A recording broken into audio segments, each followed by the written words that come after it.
क्या आप जानते हैं आपके घर की 5 साधारण चीजें ही आपकी किस्मत तय करती हैं। मां लक्ष्मी ने चेतावनी दी है, गलती से भी इन्हें दान कर दिया तो घर में आ जाएगी भयंकर गरीबी। बहुत समय पहले प्राचीन भारत के एक छोटे से नगर विशालपुर में एक साधु का आश्रम था। वहां दूर दूर से लोग आकर आध्यात्मिक शिक्षा प्राप्त करते थे। नगरवासी साधु को आचार्य देव कहते थे, क्योंकि वे केवल भिक्षा लेकर जीवन व्यतीत नहीं करते थे, बल्कि लोगों को सही जीवन जीने की राह भी दिखाते थे। विशालपुर नगर समृद्ध था। लोगों के घर धन, धान्य, गहनों और रत्नों से भरे रहते थे।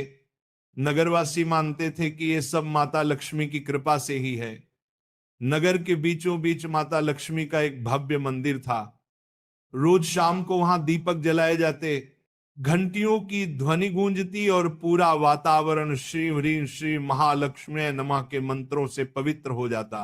लेकिन एक परिवार ऐसा भी था जो नगर में सबसे समृद्ध होने के बावजूद धीरे धीरे कंगाल होने की ओर बढ़ रहा था। यह परिवार था वसुदेव जी का। वसुदेव जी नगर के सबसे बड़े व्यापारी थे। उनके पास सोने चांदी के ढेर थे, नौकर चाकर थे और अनाज के कोठार भरे रहते थे। फिर भी कुछ वर्षों के भीतर उनका घर वीरान होने लगा। धन की जगह कर्ज बढ़ने लगा, नौकर छोड़कर जाने लगे और घर में अशांति फैल गई। लोग हैरान थे कि ऐसा क्यों हो रहा है। आखिर माता लक्ष्मी की कृपा एक समृद्ध घर से क्यों उठ गई। वसुदेव जी भी परेशान थे। एक रात वे चिंतित होकर सो रहे थे, तभी उन्हें एक स्वप्न आया। स्वप्न में माता लक्ष्मी प्रकट हुई। उनके मुखमंडल से दिव्य आभा निकल रही थी। 4 हाथों में कमल, शंख, गदा और सोने के सिक्कों की वर्षा करने वाला पात्र था।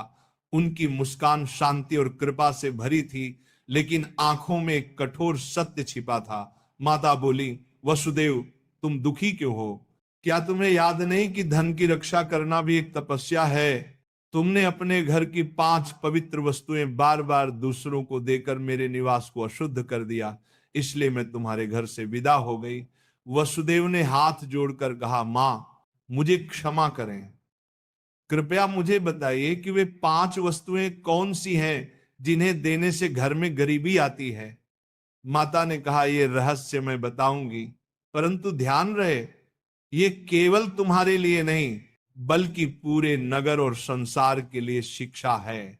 5 वस्तुएं कभी भूलकर भी घर से बाहर नहीं देनी चाहिए, क्योंकि ये वस्तुएं मेरे निवास की जड़ें हैं।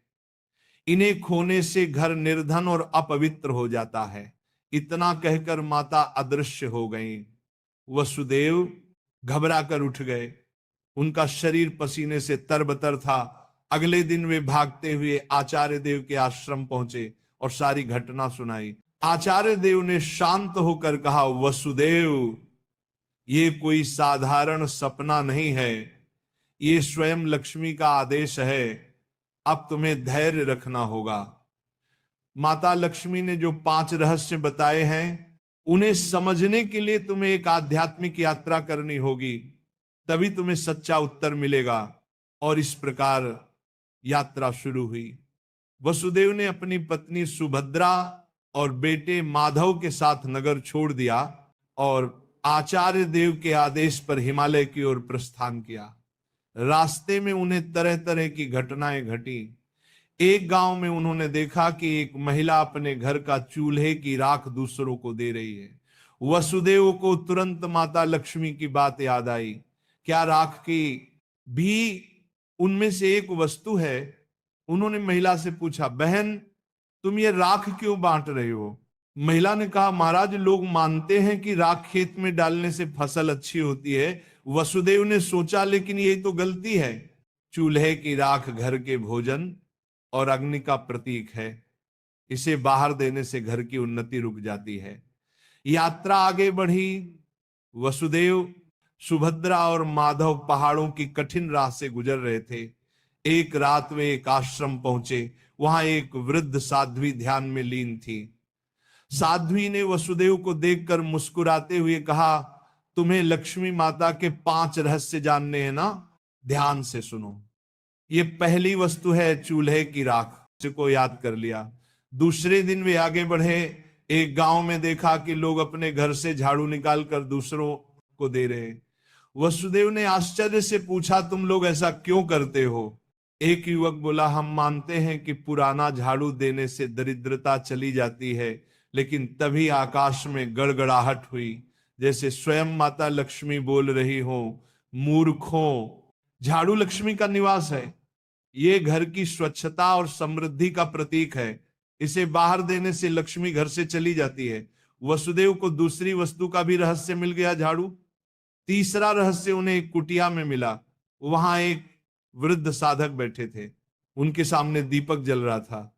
साधक ने कहा, बेटा, घर का जलता हुआ दीपक या उससे जली हुई लौ कभी किसी को मत दो। ये घर की ज्योति और आयु का प्रतीक है। इसे देने से सुख शांति चली जाती है। वसुदेव ने तीसरी वस्तु भी जान ली। आगे चलते चलते वे एक गांव पहुंचे। वहां एक परिवार ने अपने घर का नमक पड़ोसियों को उधार दिया।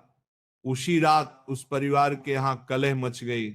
साध्वी ने समझाया, नमक रिश्तों की मिठास और स्थिरता का प्रतीक है। घर का नमक देना लक्ष्मी को अपमानित करना है। अब वसुदेव को चौथी वस्तु भी मिल गई, नमक। अंततः हिमालय के पास एक गुफा में तप करते एक योगी ने अंतिम रहस्य बताया। योगी बोले, वसुदेव, पांचवी वस्तु है कपड़े का कोना या पल्लू। महिलाएं अक्सर पुराने कपड़े का पल्लू काट कर दे देती हैं, लेकिन यही स्त्री की लक्ष्मी और घर की मर्यादा का प्रतीक है। इसे देना घर के भाग्य को काटना है। अब पांचों वस्तुएं स्पष्ट थी। पहला, चूल्हे की राख। दूसरा, झाड़ू। तीसरा, जलता दीपक। चौथा, नमक। पांचवा, कपड़े का कोना। वसुदेव ने कृतज्ञ होकर योगी को प्रणाम किया। अब पांचों रहस्यों को जानकर वसुदेव अपनी पत्नी सुभद्रा और पुत्र माधव के साथ नगर की ओर लौटने लगे। रास्ते भर वे मन ही मन माता लक्ष्मी के उपदेशों को दोहराते रहे। नगर पहुंचते ही उन्होंने सबसे पहले आचार्य देव के चरणों में प्रणाम किया और पूरी यात्रा का वर्णन किया।